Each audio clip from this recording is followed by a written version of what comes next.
Hello friends, welcome to the channel study with Amanpreet Kaur. Friends, आज हम हमारा जो चैप्टर है केमिकल रिएक्शंस एंड इक्वेशंस, इसका पार्ट सेकंड लेकर आए हैं, जिसके अंदर हम हमारा फर्दर कंटिन्यू करेंगे हमारा रिमेनिंग चैप्टर जो हमारा कल रह गया था। अगर आपने अभी तक पार्ट 1 नहीं देखा है तो आई सजेस्ट एक बार ज़रूर देखें, ओके, जो कि हमारे यूट्यूब चैनल पर आपको अवेलेबल मिल जाएगा। तो स्टार्ट करते हैं हमारे टॉपिक से जो हमने छोड़ा था कल, टाइप्स ऑफ केमिकल रिएक्शंस।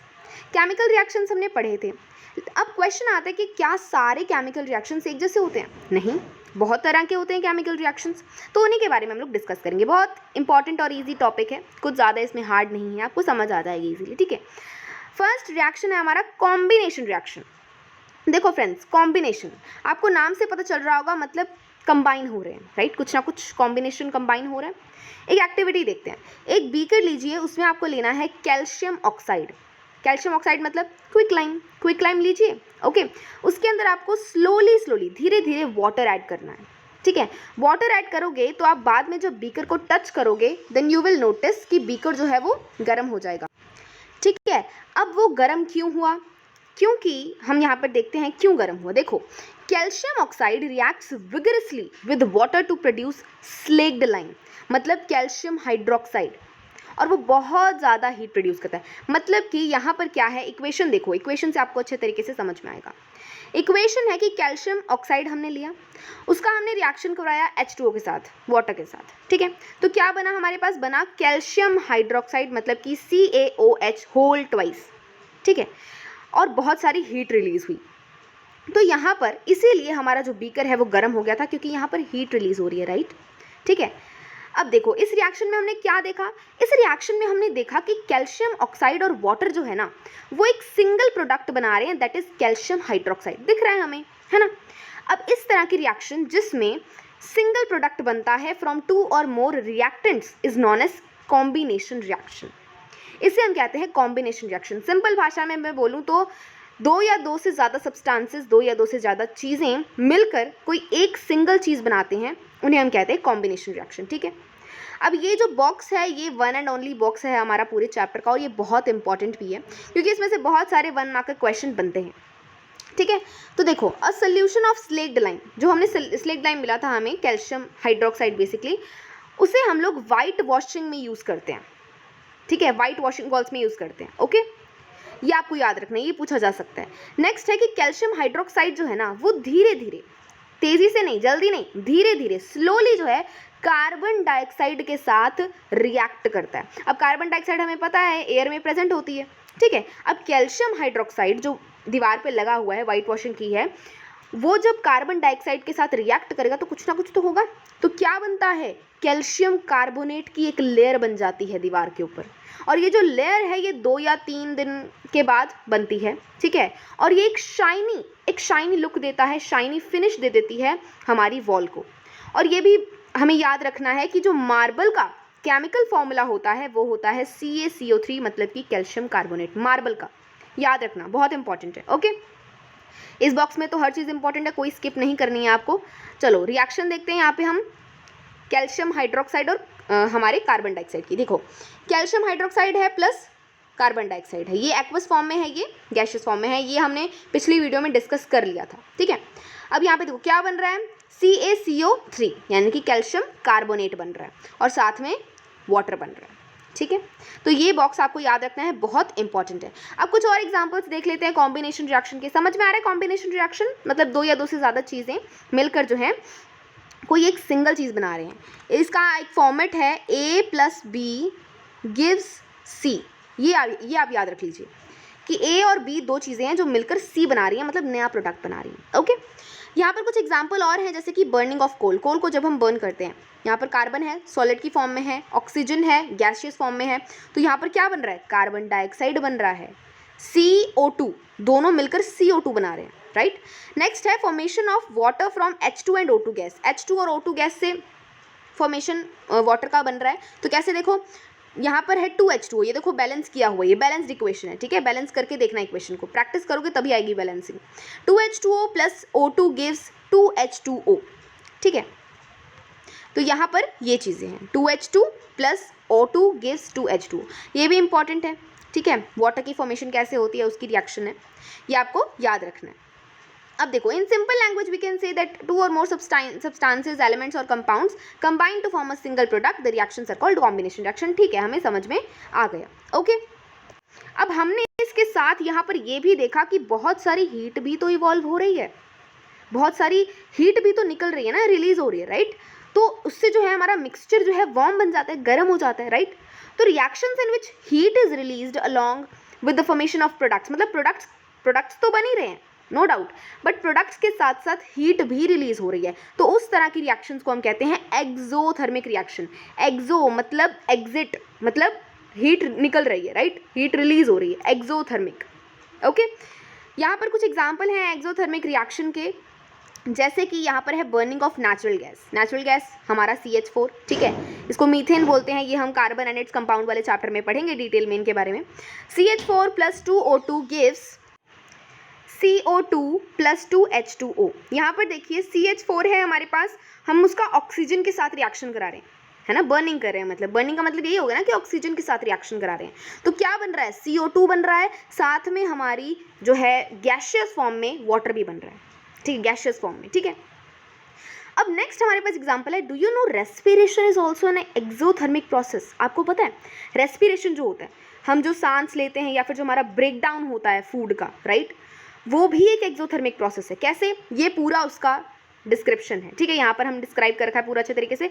फटाफट से इसको पढ़ लेते हैं। We get this energy from the food. अच्छा, हमें जिंदा रहने के लिए एनर्जी चाहिए, है ना, हम बैटरी सेल पे तो चलते नहीं हैं, हमें खाना खाना पड़ता है, राइट, हमें एनर्जी चाहिए जिंदा रहने के लिए। तो एनर्जी कहाँ से मिलती है, ऑब्वियसली जो हम फूड खाते हैं, the food we eat, right. तो ड्यूरिंग डाइजेशन के दौरान फूड जो है ना वो छोटे छोटे सब्सटेंसेस में, सिंपलर सब्सटेंसेस में टूट जाता है। फॉर एग्जांपल जो राइस है, पोटैटोज हैं, ब्रेड है, इनके अंदर कार्बोहाइड्रेट्स होते हैं, और ये जो कार्बोहाइड्रेट्स है ना ये टूट कर बना लेते हैं ग्लूकोज, यानी कि C6H12O6। ओके, अब ये जो ग्लूकोज है ये ऑक्सीजन के साथ कंबाइन करता है सेल्स में, ठीक है, हमारी जो बॉडी की सेल्स हैं उनमें जो ऑक्सीजन है उसके साथ रिएक्ट करता है ग्लूकोज, राइट, और ये प्रोवाइड करता है एनर्जी। अब भैया रिएक्ट कर रहा है तो एनर्जी भी तो प्रोवाइड करेगा ना, तो इसलिए इस प्रोसेस को हम कहते हैं रेस्पिरेशन, और इसीलिए ये प्रोसेस एक एक्सोथर्मिक प्रोसेस है, क्योंकि eight the and glucose oxygen के साथ रिएक्ट करके एनर्जी दे रहा है, हमें एनर्जी दे रहा है, एनर्जी रिलीज कर रहा है, राइट। इसकी देखो इक्वेशन ये है, याद रखना, C6H12O6 + 6O2, देखो बैलेंस किया हुआ है, gives 6CO2 + 6H2O + a lot of energy. ये है एक्सोथर्मिक प्रोसेस। ओके, समझ में आ गया। अब देखो जो वेजिटेबल मैटर होता है हमारा, ठीक है, उसका डीकम्पोजिशन जो है ना, the decomposition of vegetable matter into compost, वो भी एक्सोथर्मिक रिएक्शन होता है, ठीक है। अब देखो, identify the type of reaction taking place in activity 1.1। 1.1 में हमने रिएक्शन देखी थी, कौन सी थी वो, फटाफट से मैं आपको एक बार क्विक रिकैप करा देती हूँ आपका। यहाँ पर देखो ये वाली रिएक्शन थी, Mg + O2 gives MgO, right, इसको बैलेंस कर देते हैं, यहाँ पे 2 लगाना पड़ेगा। ओके, तो यहाँ पर इस तरह से हमारी रिएक्शन थी। तो ये कौन सी रिएक्शन है बताओ, इसमें सिंगल प्रोडक्ट बन रहा है, तो ये कॉम्बिनेशन रिएक्शन है। ओके, ये आपको याद रखना है। नेक्स्ट हमारी जो रिएक्शन है वो है डीकम्पोजिशन रिएक्शन। डीकम्पोजिशन रिएक्शन में हम लोग देखते हैं क्या है ये, तो देखो नाम से आपको पता चल जाना चाहिए, नाम है डीकम्पोजिशन रिएक्शन, मतलब डीकम्पोज हो रहा है, टूट रहा है। कॉम्बिनेशन रिएक्शन का जस्ट उल्टा आप इसको मान सकते हो, opposite of combination reaction. Combination में क्या हो रहा था, एक या दो से ज़्यादा सब्सटेंसेस मिलकर एक सिंगल प्रोडक्ट बना रहे थे। यहाँ पर एक सिंगल रिएक्टेंट टूट कर 2 या 2 से ज़्यादा चीज़ें बना देगा, ठीक है। कैसे बनाएगा, एक्टिविटी देखते हैं।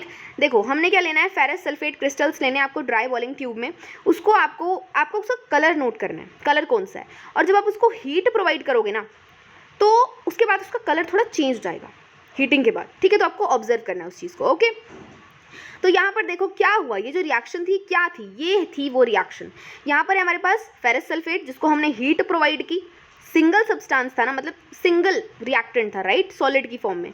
अब इसको हीट प्रोवाइड की, देखो कितने सारी चीज़ों में बिखर गया ये, इसका फेरिक ऑक्साइड बन गया, इसका SO2 SO3 बन गया, right, sulphur dioxide sulphur trioxide, right, ये बन गया। तो मतलब एक सिंगल चीज़ जो है वो 2 या 2 से ज़्यादा चीज़ों में बट रही है, तो इसे हम कहते हैं डीकम्पोजिशन रिएक्शन, मतलब डीकम्पोज हो रहा है, right. In this reaction you can observe the single reactant ब्रेकन down. हमें पता है कि वो सिंगल रिएक्टेंट था जो कि सिंपलर प्रोडक्ट्स में टूट गया। इस रिएक्शन को हम कहते हैं डीकम्पोजिशन रिएक्शन। ओके, तो यहाँ पर हमें वही बताया गया है कि जो फेरस सल्फेट था हमारा, ferric oxide sulphur dioxide sulphur trioxide में चेंज हो गया, मतलब टूट गया बेसिकली। ठीक है, अब देखो जो हमने एग्जाम्पल देखा था पिछले वाला एग्जाम्पल कौन सा, एक बार मैं आपको याद दिला देती हूँ। वो हमारा था ना कैल्शियम ऑक्साइड क्विक लाइम का, जब हम वाटर के साथ रिएक्शन कराते हैं तो हमारा स्लेक्ड लाइम बनता है, राइट।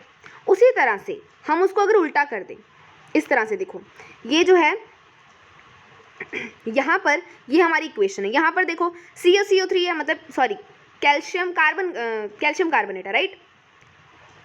अब कैल्शियम कार्बोनेट को जब हमने हीट प्रोवाइड किया तो वो कैल्शियम ऑक्साइड और कार्बन डाइऑक्साइड में चेंज हो गया। ठीक है, हीट प्रोवाइड किया, राइट। जब हमने कैल्शियम कार्बोनेट को जो कि सॉलिड की फॉर्म में था उसे हीट प्रोवाइड किया तो कैल्शियम ऑक्साइड बन गया सॉलिड की फॉर्म में और कार्बन डाइऑक्साइड बन गया गैसियस फॉर्म में। ठीक है, अब इस तरह की रिएक्शन, अब देखो डीकम्पोजिशन रिएक्शन भी अलग अलग तरीके की होती है। ठीक है, तो इस तरह की रिएक्शन जिसमें हम डीकम्पोजिशन करवाते हैं कैरिड आउट बाय हीटिंग, मतलब हीट प्रोवाइड करके हम डीकम्पोजिशन करा रहे हैं, हीट प्रोवाइड कर रहे हैं ताकि वो टूट सके, राइट।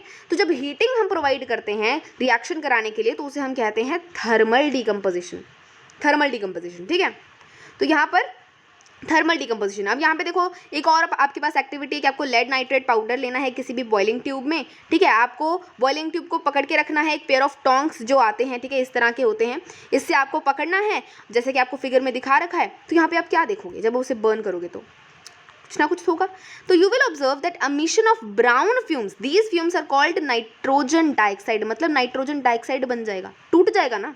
एट द एंड जो लेड नाइट्रेट है वो टूट जाएगा, राइट, उसका डीकम्पोजिशन हो जाएगा क्योंकि हम थर्मल डीकम्पोजिशन करा रहे हैं, तो उसका जो है नाइट्रोजन डाइऑक्साइड उसमें बन जाएगा प्रोडक्ट में। ठीक है, इसका रिएक्शन देखो कुछ इस तरह का है, ये है लेड नाइट्रेट। ठीक है, बैलेंस की हुई इक्वेशन देख सकते हो आप, लेड ऑक्साइड है यहाँ पर और क्या बन गया, नाइट्रोजन डाइऑक्साइड बन गया, यहाँ पर ऑक्सीजन बन गया। तो ये रिएक्शन बहुत इंपॉर्टेंट है, ये भी आपको याद रखनी है।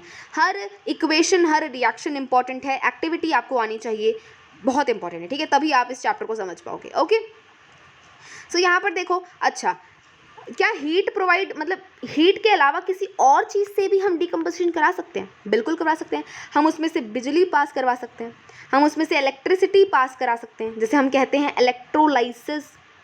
ठीक है, इलेक्ट्रोलाइसिस जैसे कि H2O को हम H2 और O2 में डीकम्पोज कर सकते हैं। ठीक है, उसका ये एक्टिविटी है। ठीक है, अब आपके लिए होमवर्क है कि इस एक्टिविटी को खुद प्रैक्टिस कीजिएगा, खुद देखिएगा। ठीक है, और इसको खुद पढ़ के खुद समझिए। ठीक है, क्योंकि अब जब तक आप खुद नहीं पढ़ोगे आपको समझ नहीं आएगा। ठीक है, सुनने से कुछ तो कुछ नहीं होता ना, खुद करना पड़ता है, तो आपको ये रिएक्शन खुद देखना है। ठीक है, और यहाँ पर देखो ये एक्टिविटी सिंपल सी एक्टिविटी है, तो आपको क्या करना है, चाइना डिश में आपको सिल्वर क्लोराइड लेना है। ठीक है, आप उसको सनलाइट प्रोवाइड करो। पहले हमने हीट प्रोवाइड की तब डीकम्पोजिशन हुआ, फिर हमने इलेक्ट्रोलाइसिस किया तब डीकम्पोजिशन हुआ। अब भैया हम सनलाइट प्रोवाइड कर रहे हैं, मतलब सनलाइट पास करवा के डीकम्पोजिशन करा रहे हैं, बिल्कुल हो सकता है। देखो चाइना डिश में हम लोग सिल्वर क्लोराइड ले लेंगे।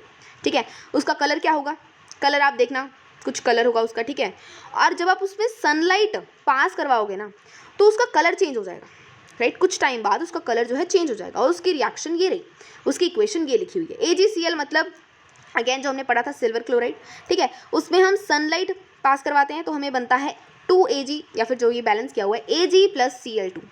ठीक है, ये रिएक्शन भी बहुत इंपॉर्टेंट है, आपको पता होना चाहिए। एक और तरीके से हमारी सेम ऐसी रिएक्शन होती है सिल्वर ब्रोमाइड, जो कि सेम वे में बिहेव करता है जैसे कि AgBr यानी कि सिल्वर ब्रोमाइड। जब हम इसमें सनलाइट पास करवाते हैं तो ये बनता है Ag + Br2। अब ये आपको याद रखना है कि ये जो अबव रिएक्शंस है ना, ये सिल्वर ब्रोमाइड और सिल्वर क्लोराइड की, ये यूज़ होती हैं ब्लैक एंड वाइट फोटोग्राफी में। वेरी वेरी इंपॉर्टेंट 1 मार्क का क्वेश्चन बन सकता है यहाँ पे। ठीक है, यहाँ पर आपको याद रखना है कि ब्लैक एंड वाइट फोटोग्राफी में ये दोनों रिएक्शंस काम आती हैं। कौन सी, AgBr और AgCl।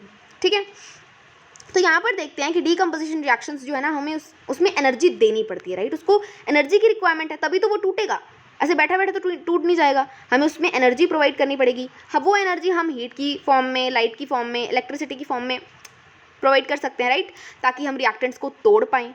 अब ये जो रिएक्शन है ना, इस तरह के रिएक्शंस को हम कहते हैं एंडोथर्मिक रिएक्शन। एंडोथर्मिक मतलब एंडो मतलब अंदर ऑब्जॉर्ब हो रही है, एब्जॉर्ब हो रही है हीट, राइट। हीट प्रोवाइड कर रहे हैं तभी तो वो टूट रहा है, मतलब वो एक तरह से हीट को कंज्यूम कर रहा है, हीट को एब्जॉर्ब कर रहा है ताकि वो टूट सके, ठीक है। तो मतलब कि हीट को एब्जॉर्ब कर रहा है, इन कर रहा है आउट का, इन कर रहा है हीट का, राइट। तो मतलब कि एक तरह से एंडोथर्मिक रिएक्शन है। ये भी क्वेश्चन आता है कि differentiate between exothermic and endothermic reaction. Exothermic मतलब जिसमें हीट रिलीज हो रही है, एंडोथर्मिक मतलब जिसमें हीट एब्जॉर्ब हो रही है। समझना इस चीज़ को, विजुअलाइज करके देखो, ठीक है, इमेजिन करके देखो। नेक्स्ट हमारे पास यहाँ पर कुछ क्वेश्चंस हैं, सिंपल सिंपल से क्वेश्चंस हैं, आपको अगेन खुद प्रैक्टिस करने हैं, इजी क्वेश्चंस हैं, कुछ ज़्यादा हार्ड नहीं है। A solution of a substance x is used for white washing. X white washing कौन सा होता है, जल्दी से आपको बताना है, उसका नाम लिखना है आपको और उसका फॉर्मूला लिखना है, ठीक है। और आपको ये भी लिखना है कि right the reaction of the substance x named in one above with water, मतलब जो एक्स सब्सटेंस था उसकी हमें वाटर के साथ रिएक्शन करानी है एंड देन आपको बताना है, ओके। ये जो क्वेश्चन है ये उस एक्टिविटी का है जो मैंने आपको एक्टिविटी होमवर्क में दी है, ठीक है। तो आप उस एक्टिविटी को ज़रूर करके देखिएगा, मतलब करके नहीं देखिएगा, उसको पढ़िएगा, ठीक है, अच्छे तरीके से उसको विजुअलाइज कीजिए, इमेजिन कीजिए, तभी आप समझ पाएंगे, ठीक है। नेक्स्ट हमारी रिएक्शन आती है डिस्प्लेसमेंट रिएक्शन। ये बहुत ही सिंपल सी रिएक्शन है, ठीक है, बहुत ईजी भी है और इसमें हमारा थोड़े कॉन्सेप्ट्स भी आ जाते हैं, ठीक है। एक कॉन्सेप्ट आता है इसमें हमारे रिएक्टिविटी सीरीज़ का, तो वो भी हम लोग देखेंगे। तो यहाँ पर एक एक्टिविटी देखो, यहाँ पर एक टेस्ट ट्यूब है जिसके अंदर हमने कॉपर सल्फेट सोल्यूशन डाल रखा है, राइट। कॉपर सल्फेट सोल्यूशन है इसके अंदर हमने डाल दिए आयरन नेल्स, ऐसे लटका दिए दोनों, ठीक है। तो क्या होगा, फिर आप कुछ देखोगे कि आयरन नेल्स को ना आप कॉपर सल्फेट सोल्यूशन में से 20 मिनट के बाद निकाल के देखना, ठीक है। तो आप देखोगे कि जो उसका कलर है ना वो चेंज हो जाएगा, ठीक है, कलर चेंज हो जाएगा। इसको कंपेयर करके देखना, कलर कंपेयर करके देखना, ठीक है। क्या होगा, बेसिकली कलर चेंज हो जाएगा, ओके। यहाँ पर आप देखो, ये कॉपर सल्फेट सोल्यूशन है, ये नॉर्मल हमारा, ये मतलब एक तरह से आप कह सकते हो रिएक्शन मिक्सचर है, ठीक है, रिएक्शन मिक्सचर है। यहाँ पर टेस्ट ट्यूब ए है, ये टेस्ट ट्यूब बी है। ये iron nail normal iron nail है और ये आयरन नेल है वो वाली जो हमने कॉपर सल्फेट सोल्यूशन में से निकाली है। तो कलर चेंज हो गया, थोड़ा ब्राउनिश रेडिश सा कलर आ गया इसका, राइट। इस तरह की ये हो गई है। अब यहाँ पर हमारा क्वेश्चन आता है कि why does the iron nail become brownish in colour. वो ब्राउनिश क्यों हो जाती है, जो ब्लू कलर है, कॉपर सल्फेट सोल्यूशन होता है ना, ब्लू कलर का होता है, तो वो ना फेड हो जाता है, मतलब वो एक तरह से आप कह सकते हो कि ख़त्म हो जाता है ब्लू कलर, ठीक है। तो वो क्यों ख़त्म होता है, आयरन नेल ब्राउनिश क्यों होती है, उसकी इक्वेशन ये रही आपके सामने। ये भी बहुत इंपॉर्टेंट है, सारी रिएक्शन इंपॉर्टेंट है, सारी इक्वेशंस इंपॉर्टेंट है, आपको पता होना चाहिए। देखो इक्वेशन क्या है, Fe मतलब आयरन जो हमने डाला था प्लस CuSO4 मतलब copper sulphate gives FeSO4 plus Cu। तो यहाँ पर आप देख रहे हो डिस्प्लेसमेंट हो रहा है, डिस्प्लेसमेंट मतलब प्लेस बदल जा रही है, जगह बदल जा रही है। ये जो Fe है ये इसने CuSO4 को उसके ही सॉल्यूशन में से बाहर निकाल दिया, ठीक है, और बना लिया खुद का सॉल्यूशन, और Cu बेचारा कॉपर हमारा साइड हो गया, ठीक है। अब इस रिएक्शन में डिस्प्लेस हो रहा है, राइट, आयरन जो है वो Cu की जगह ले रहा है, राइट। तो इस तरह की रिएक्शन को हम कहते हैं डिस्प्लेसमेंट रिएक्शन। इस तरह के और भी एग्जांपल हैं, जैसे कि Zn plus CuSO4 gives ZnSO4 plus Cu। Again ये बैलेंस्ड इक्वेशन आप चाहे तो उसको करके भी देख सकते हो, ठीक है। जिंक को हम कॉपर सल्फेट में डाल दो तो जिंक सल्फेट बन जाएगा, कॉपर हमारा साइड रह जाएगा। अगेन Pb यानी कि लेड को आप कॉपर क्लोराइड में डाल दो तो लेड क्लोराइड बन जाएगा, कॉपर हमारा साइड रह जाएगा, ठीक है। तो यहाँ से हमें क्या पता चल रहा है, यहाँ से हमें एक चीज़ पता चल रही है कि जिंक और लेड जो है ना वो कॉपर से ज़्यादा रिएक्टिव है। मतलब देखो दो इंसान हैं, एक ज़्यादा ताकतवर है और एक बेचारा थोड़ा कमज़ोर है, तो ज़्यादा किसकी चलेगी, ताकतवर वाले की, है ना। तो आप ये समझो कि जिंक और लेड जो है ना ये दोनों कॉपर से ज़्यादा ताकतवर हैं, तो इसीलिए कॉपर को इन्होंने इसके ही सोल्यूशन में से बाहर फेंक दिया और खुद का सोल्यूशन बना लिया, ठीक है। तो इस तरह से आप इस चीज़ को समझ सकते हो। इसमें हमारी काम आती है रिएक्टिविटी सीरीज, जो कि हमारा टेबल है आगे, उसको हम देखेंगे भी। अगला हमारे रिएक्शन आता है double displacement reaction. I hope guys आपको समझ में आ रहा होगा सारी चीज़ें जो मैं समझा रही हूँ। डबल डिस्प्लेसमेंट रिएक्शन डिस्प्लेसमेंट का बड़ा भाई है, ठीक है। डबल डिस्प्लेसमेंट मतलब दो डिस्प्लेसमेंट हो रही है, राइट। यहाँ पर आप देखते हो बेसिकली होता क्या है, यहाँ पर होते हैं म्यूचुअल एक्सचेंज ऑफ आयंस, मतलब आयंस जो है ना वो म्यूचुअली एक्सचेंज हो जाते हैं, राइट। मैं थोड़ा इसको इरेज कर देती हूँ ताकि हमें ये डायग्राम अच्छे तरीके से समझ में आए, ओके। अब यहाँ पर देखो डायग्राम है कि यहाँ पर हमें दिया है कि एक टेस्ट ट्यूब था हमारे पास जिसके अंदर हमने बेरियम क्लोराइड का सोल्यूशन डाल रखा है और दूसरा टेस्ट ट्यूब है जिसके अंदर हमारा सोडियम सल्फेट का सोल्यूशन है। तो इन दोनों सोल्यूशन को जब हम ऐड करते हैं ना तो क्या होता है, देखो क्या होता है। देखो सबसे पहले तो ये इक्वेशन छोड़ दो एक बार, यहाँ पर ये हम पढ़ते हैं। You will observe that the white substance which is insoluble in water is formed. मतलब कि जब हम बेरियम क्लोराइड के सोल्यूशन के अंदर सोडियम सल्फेट डालते हैं तो एक तरह से रेजिड्यू बच जाता है हमारा। कुछ ऐसे पार्टिकल्स होंगे ना जो मिक्स नहीं होंगे वाटर के अंदर, मतलब हर चीज़ तो डिजॉल्व नहीं हो सकती ना वाटर के अंदर, कुछ ऐसे इनसॉल्युबल पार्टिकल्स भी रह जाते हैं। तो वो सब्सटेंसेस जो इनसॉल्युबल हैं, जो वाटर के अंदर डिजॉल्व नहीं होते, उन्हें हम कहते हैं प्रेसिपिटेट, मतलब कि एक तरह से रेजिड्यू जो बचा कुचा है, ठीक है। और ऐसी रिएक्शन जिसमें प्रेसिपिटेट बनता है उसे हम कहते हैं प्रेसिपिटेशन रिएक्शन, और ये मोस्टली डिस्प्लेसमेंट डबल डिस्प्लेसमेंट में ही देखने को मिलता है। एक एग्जांपल देखो इसका, देखो सोडियम सल्फेट है, बेरियम क्लोराइड, अगेन जो हमने टेस्ट ट्यूब वाला एग्जांपल लिया था वही है सेम। तो यहाँ पे देखो Na2SO4 plus BaCl2 gives BaSO4 plus 2NaCl। मतलब क्या हो रहा है, म्यूचुअली चेंज हो रहे हैं ना, म्यूचुअली एक्सचेंज हो रहा है आयंस का, राइट। तो यहाँ पर हम आगे देखते हैं कि ये हमारा क्या दिखाता है। देखो यहाँ से हमें एक चीज़ पता चल रही है कि जो BaSO4 है ना वो वाइट प्रेसिपिटेट है। मतलब कि BaSO4, ये जो वाइट वाइट यहाँ पे रह गया थे टुकड़े, ये है BaSO4 जो कि इनसॉल्युबल है, वाटर में मतलब डिजॉल्व नहीं हुए, ठीक है, और वो हमारे एक तरह से प्रेसिपिटेट के रूप में बच गए। ओके, तो यहाँ पर देखो अदर प्रोडक्ट कौन सा बना है, सोडियम क्लोराइड बना है, जो कि हमने देख भी लिया था। Such reactions in which there is an exchange of ions, mutual exchange of ions between the reactants are called double displacement reactions. Okay, तो यहाँ पर एक तरह से हमें रिकॉल करने के लिए कहा गया है कि जो हमने एक्टिविटी देखी थी लेड नाइट्रेट को पोटेशियम आयोडाइड में डाला था पिछली वीडियो में, उसमें हमारा प्रेसिपिटेट कौन से कलर का फॉर्म हो रहा है, ठीक है। उसको रिएक्शन आपको फिर से एक बार रिकॉल करना है और उनको रिएक्ट करवा के देखना है, मतलब ठीक है, समझना है। तो यहाँ पर जो प्रेसिपिटेट हमारा बचा है, क्या उसका नाम क्या है, ठीक है। आपको इसकी बैलेंस्ड केमिकल इक्वेशन लिखनी है और ये भी बताना है कि ये डबल डिस्प्लेसमेंट रिएक्शन है या नहीं। नेक्स्ट तरह की रिएक्शन आती हैं हमारी ऑक्सीडेशन एंड रिडक्शन। ये बहुत ही इंटरेस्टिंग है, ठीक है, बहुत इंटरेस्टिंग है और मज़ेदार भी थोड़ी है। तो यहाँ पर देखो मज़ेदार कैसे, इंटरेस्टिंग कैसे, अभी बताती हूँ। देखो यहाँ पर क्या है, ऑक्सीडेशन एंड रिडक्शन, नाम में ही इनका डेफिनेशन है। देखो यहाँ पर एक एग्जांपल देखते हैं। Heat a China dish containing about 1 gram of copper powder. Copper powder लेना है यहाँ पे, इसमें से चाइना डिश में आपको कॉपर पाउडर लेना है और इसको हीट करना है। क्या ऑब्जर्व करोगे, the surface of copper powder become coated with black copper oxide. मतलब कि ये जो सरफेस था ना ये ब्लैक कलर का हो जाएगा, थोड़ा इसमें ना ब्लैकिश सी लेयर आ जाएगी, और वो लेयर किसकी होगी, कॉपर ऑक्साइड की। अब ये ब्लैक सब्सटेंस बना ही क्यों, कैसे बना, this is because that oxygen is added to copper and copper oxide is formed. मतलब कॉपर को हमने हीट प्रोवाइड किया, मतलब एक तरह से कॉपर का ऑक्सीजन के साथ रिएक्शन करवाया और कॉपर ऑक्साइड बना, राइट, तभी तो बना। तो यहाँ पर इसकी इक्वेशन देखो, ये इक्वेशन है 2Cu प्लस O2। जब हमने हीट प्रोवाइड किया तो हमें मिला 2CuO, ठीक है, समझ में आ रहा है। एक और यहाँ पर रिएक्शन देखते हैं हम लोग कि CuO यानी कि copper oxide plus H2 gas, hydrogen gas, gives copper plus water, जब हम हीट प्रोवाइड करते हैं। देखो ठीक है, तो यहाँ पर हम कह रहे हैं कि if a substance gains oxygen, देखो मैं डेफिनेशन नहीं पढ़ूंगी, पहले मैं आपको इसके नाम से ही बता देती हूँ कि कहना क्या चाहता है। ऑक्सीडेशन रिडक्शन है क्या, ऑक्सीडेशन, ऑक्सी मतलब ऑक्सीजन से रिलेटेड है। तो जब भी किसी सब्सटेंस में, किसी रिएक्शन में ऑक्सीजन का गेन होता है, गेन ऑफ ऑक्सीजन होता है, तो उसे हम कहते हैं ऑक्सीडेशन। रिडक्शन उसका उल्टा, लॉस ऑफ ऑक्सीजन हो रहा है तो रिड्यूस हो रहा है, रिडक्शन, ठीक है। क्या इसे हम हाइड्रोजन की टर्म्स में पढ़ सकते हैं, बिल्कुल पढ़ सकते हैं। जिस भी रिएक्शन में गेन ऑफ हाइड्रोजन हो रहा है उसे हम कहते हैं रिडक्शन, और जिसमें लॉस ऑफ हाइड्रोजन हो रहा है उसे हम कहते हैं ऑक्सीडेशन। कंफ्यूज बिल्कुल नहीं होना है, बिल्कुल एकदम, मैं फिर से आपको बता देती हूँ।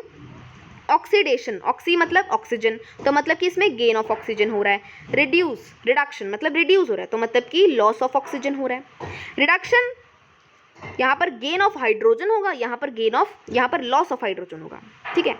मतलब ऑक्सीजन और हाइड्रोजन एक दूसरे के बिल्कुल ऑपोजिट है। यहाँ पर gain of oxygen, loss of oxygen, यहाँ पर gain of hydrogen, loss of hydrogen, ठीक है। इस चीज़ को समझना आप। नेक्स्ट हमारे पास देखो इक्वेशन क्या है, एक और हम इक्वेशन देखते हैं। ये बहुत इंपॉर्टेंट इक्वेशन है, ठीक है, आपको याद रखनी है। यहाँ पर है कॉपर ऑक्साइड को जब हमने हाइड्रोजन गैस के साथ रिएक्ट करवाया तो हीट प्रोवाइड की, तो क्या बना, कॉपर प्लस वाटर, ठीक है। अब यहाँ पर देखो, ध्यान से देखो और मुझे बताओ कि कौन कौन से ऑक्सीडेशन और रिडक्शन मतलब कौन कौन से सब्सटेंस के साथ हो रहा है। देखो पहले CuO था, मतलब इसमें ऑक्सीजन था, बाद में Cu रह गया, मतलब लॉस ऑफ ऑक्सीजन, रिडक्शन हुआ, राइट। यहाँ पर H2 अकेला था, बाद में इसमें H2O हो गया, तो मतलब कि गेन ऑफ ऑक्सीजन, तो ये रिडक्शन, ये ऑक्सीडेशन, इस तरह से आपको समझना है, ठीक है। यहाँ पर देखो कुछ और एग्जाम्पल है। अच्छा, रिडॉक्स रिएक्शन क्या होता है? रिडॉक्स रिएक्शंस होते हैं जिसमें ऑक्सीडेशन और रिडक्शन दोनों सिमल्टेनियसली होते हैं। सिमल्टेनियसली मतलब एक साथ होते हैं, ठीक है, दोनों रिएक्शन एक ही रिएक्शन में एक ही टाइम पर एक साथ हो रहे हैं, उसे हम कहते हैं रिडॉक्स रिएक्शन। रेड मतलब रिडक्शन, ऑक्स मतलब ऑक्सीडेशन, ठीक है। तो यहाँ पर इक्वेशंस हैं, कुछ रिएक्शंस लिखे हुए हैं redox reactions. ZnO plus carbon यानी कि zinc oxide plus carbon gives zinc plus carbon monoxide, ठीक है। तो यहाँ पर देखो ZnO था, बाद में Zn रह गया, ऑक्सीजन चला गया, लॉस ऑफ ऑक्सीजन मतलब oxidation, sorry reduction, right, loss of oxygen, reduction. और यहाँ पर कार्बन था, अकेला था, उसके साथ ऑक्सीजन ऐड हो गया, तो मतलब कि गेन ऑफ ऑक्सीजन, मतलब कि यहाँ पर ऑक्सीडेशन हो रहा है, राइट। उसी तरह से ये एक और इक्वेशन है, आप इसको भी देख सकते हैं, ओके। नेक्स्ट हम लोग रिएक्शन देखते हैं। Next carbon is oxidized. यहाँ पर हमने देखा कि कार्बन जो है ऑक्सीडाइज हो रहा है, क्यों? कार्बन दिख रहा है यार, है ना, दिख रहा है कि कार्बन अकेला था, बाद में ऑक्सीजन आ गया, तो मतलब कि ऑक्सीडाइज हो रहा है, ऑक्सीडेशन हो रहा है। ZnO था, बाद में Zn रह गया, मतलब ऑक्सीजन चला गया, राइट, लॉस ऑफ ऑक्सीजन हो रहा है। तो ये चीज़ हमें समझनी है, okay. HCl is oxidized to Cl2 whereas MnO2 is reduced into MnCl2, जो कि हमारी ये रिएक्शन दे रखी है, ठीक है। From the above example we can say that if a substance gains oxygen or loses hydrogen during a reaction it is oxidized, मतलब कि ऑक्सीडेशन, ठीक है। अगर कोई सब्सटेंस लॉस कर रहा है ऑक्सीजन और गेन कर रहा है हाइड्रोजन तो रिडक्शन, ठीक है, समझ में आना चाहिए आपको ये। नेक्स्ट हमें एक और रिकॉल कराया गया है कि जो हमने पहली एक्टिविटी देखी, जो होती बहुत ही बेसिक सी एक्टिविटी थी ना, हमारी एक्टिविटी थी, कौन सी थी? मैग्नीशियम रिबन को हमने जब बर्न किया था तो हमारा मैग्नीशियम ऑक्साइड बन रहा था। तो अब ये बताइए कि मैग्नीशियम ऑक्साइड रिड्यूस हो रहा है क्या ऑक्सीडाइज हो रहा है? रिड्यूस हो रहा है या ऑक्सीडाइज हो रहा है? ऑब्वियसली मैग्नीशियम के साथ ऑक्सीजन आ रहा है तो ऑक्सीडाइज हो रहा है ना। तो ये चीज़ आपको समझनी है। लेकिन यहाँ पर अगर मैं कहूँ कि मैग्नीशियम ऑक्साइड बताओ ऑक्सीडाइज हो रहा है या रिड्यूस हो रहा है, तो मैग्नीशियम ऑक्साइड कोई ऑक्सीडाइज कोई रिड्यूस नहीं हो रहा, क्योंकि वो तो फाइनल प्रोडक्ट है। ऑक्सीडाइज तो मैग्नीशियम हो रहा है, ऑक्सीडाइज या फिर रिड्यूस तो रिएक्टेंट्स होते हैं, प्रोडक्ट्स थोड़ी होते हैं। प्रोडक्ट्स तो फाइनल जो आ गया, ठीक है। रिड्यूस या ऑक्सीडाइज हमारे रिएक्टेंट्स होते हैं, ठीक है। अब फाइनली हम पहुंच गए हैं अपने लास्ट टॉपिक पे ऑफ द चैप्टर, जो कि है have you observe the effects of oxidation reactions in everyday life. हमारी एवरीडे लाइफ में ऑक्सीडेशन रिएक्शन भर के पड़े हैं, हमें बस देखने की ज़रूरत है। देखो सबसे पहला इसका एग्जाम्पल है, इसका इफेक्ट है ऑक्सीडेशन का हमारी लाइफ पर, कोरोजन का। इस प्रोसेस को हम मोस्टली मतलब कह देते हैं रस्टिंग ऑफ आयरन। कोरोजन ज़रूरी नहीं कि आयरन की ही हो, कुछ ऐसे आपने देखा होगा कि आयरन जो है ना, एक आयरन का एग्जांपल लेते हैं। आयरन बहुत ही शाइनी है, बहुत ही नया है, ठीक है, बट धीरे धीरे कुछ टाइम बाद उसके ऊपर ना रेडिश ब्राउन सी लेयर चढ़ जाती है, ठीक है। तो ये क्यों होता है दीदी? ये तो जंग लग जाता है ना, हम तो बोलचाल की भाषा में कहते हैं जंग लगता है, इसे इंग्लिश में कहते हैं रस्टिंग ऑफ आयरन, राइट। उसी तरह से कुछ और भी मेटल्स होते हैं जो सेम ही तरीके से मतलब इनका ट्रांसफॉर्मेशन होता है, ठीक है। तो आपने कलर देखा आयरन का, पहले कौन सा कलर था? पहले कुछ और कलर था, बाद में रेडिश ब्राउन कुछ और आ गया है, ठीक है। तो मतलब कि कलर भी चेंज हो रहा है, ठीक है। तो यहाँ पर कोरोजन की जो असली डेफिनेशन है वो यहाँ पर हम देखेंगे कि when a metal is attacked by substances around it such as moisture, acids etcetera, it is said to be corroded and this process is called corrosion. मतलब कि कुछ ऐसे मेटल है, फॉर एग्जाम्पल यहाँ पर ये हमारा मेटल है, ठीक है।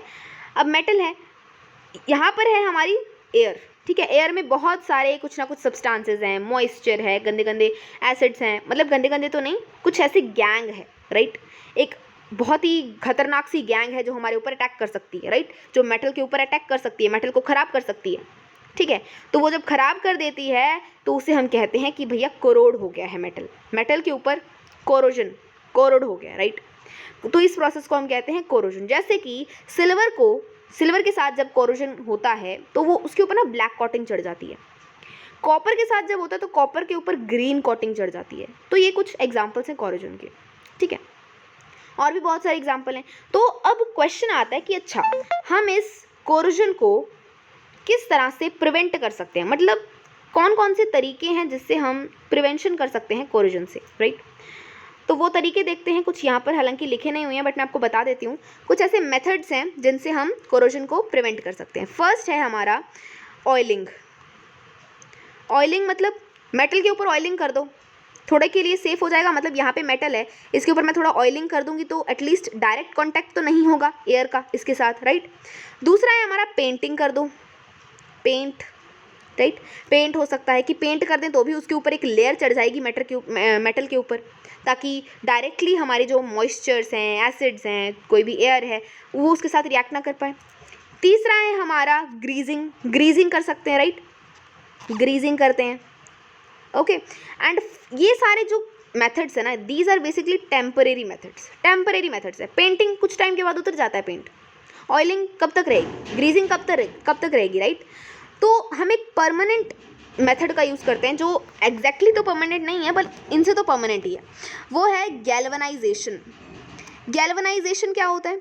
गैल्वनाइजेशन होता है बेसिकली, आयरन का एग्जांपल लेंगे हम लोग। आयरन है, मान लो यहाँ पर ये आयरन का मेटल है और यहाँ पर है हमारी गंदी सी गैंग, ठीक है। ये बेसिकली क्या है, हमारा मेटल है, ठीक है। ये मेटल है, यहाँ पर है एयर जो कि इससे कांटेक्ट करना चाहती है ताकि इसको ख़राब कर सके। बट गैल्वनाइजेशन, हम थोड़े स्मार्ट हैं, हम क्या करेंगे, हम गैल्वनाइजेशन करेंगे। हम यहाँ पर गैल्वनाइजेशन में क्या करते हैं, हम जिंक की कोटिंग चढ़ा देते हैं, मतलब जिंक का एक लेयर चढ़ा देते हैं, राइट।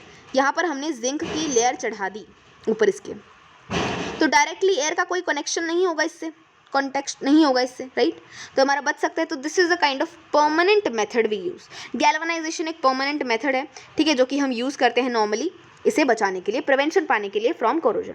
नेक्स्ट हमारा लास्ट टॉपिक है रेंसिडिटी। रेंसिडिटी भी एक बहुत अच्छा इफेक्ट है, मतलब अच्छा तो नहीं है बट एक इफेक्ट है ऑक्सीडेशन का हमारी एवरीडे लाइफ पे। आपने देखा होगा कभी कभी जब खाना होता है ना, उसे हम ऐसे ही रख दें, पड़ा रहे कुछ टाइम तक, बहुत ही लंबे टाइम तक पड़ा रहे, तो उसका मतलब स्मेल उसकी गंदी सी हो जाती है, वो गंदी स्मेल आने लग जाती है, टेस्ट उसका ख़राब हो जाता है, राइट। तो ये क्यों होता है? ये भी इसलिए होता है क्योंकि हमारे खाने में जो फैट्स होते हैं, जो ऑयल्स होते हैं, वो ऑक्सीडाइज हो रहे हैं। खाना ऐसे पड़ा है, उसके साथ एयर कनेक्शन, मतलब एयर कॉन्टैक्ट तो करना चाहेगा ना, उसके साथ एयर रिएक्ट करना चाहेगा ताकि वो उसको ख़राब कर सके, राइट। तो इसीलिए हम इससे कैसे प्रिवेंशन पा सकते हैं? इससे हम प्रिवेंशन पाते हैं जैसे कि हम एंटीऑक्सीडेंट्स डाल देते हैं इसके अंदर, ठीक है। हम एयर टाइट कंटेनर्स में रख सकते हैं इसको, ठीक है। एयर टाइट कुछ ऐसी हम फैसिलिटी, कुछ ऐसे कंडीशन बना सकते हैं जहाँ पर हम इसको एयर टाइट करके रखें फूड्स को, राइट। हम इसको और भी कर सकते हैं, जैसे कि हम फ्रिजेस में रख देते हैं खाना, है ना, रेफ्रिजरेटर हम यूज़ करते हैं, राइट। और क्या आपको पता है जो चिप्स आप खाते हो, पैकेट खाते हो, है ना, कुरकुरे वगैरह, ये भी जो है ना काफ़ी टाइम के बाद ना क्रिस्पी क्रिस्पी से रहते हैं, मतलब ख़त्म नहीं, मतलब ख़राब नहीं हो जाते, राइट।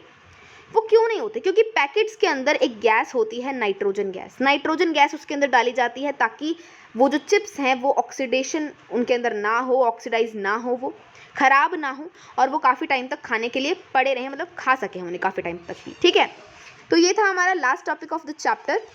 तो बंद करने से पहले वीडियो को हम यहाँ पर कुछ क्वेश्चंस हैं जो बहुत इंपॉर्टेंट हैं और इजी भी हैं, तो ये आपके होमवर्क क्वेश्चंस हैं। अगेन मैं कह देती हूँ, तो ये क्वेश्चन मैं बता देती हूँ क्या है, आपको खुद सॉल्व करने हैं। देखो, why does the colour of copper sulphate solution change when iron nail is dipped? जब हमने एक्टिविटी की थी, कॉपर सल्फेट सोल्यूशन के अंदर हमने आयरन नेल डाल दी थी, राइट, तो उसका कलर क्यों चेंज हो गया था वो आपको बताना है।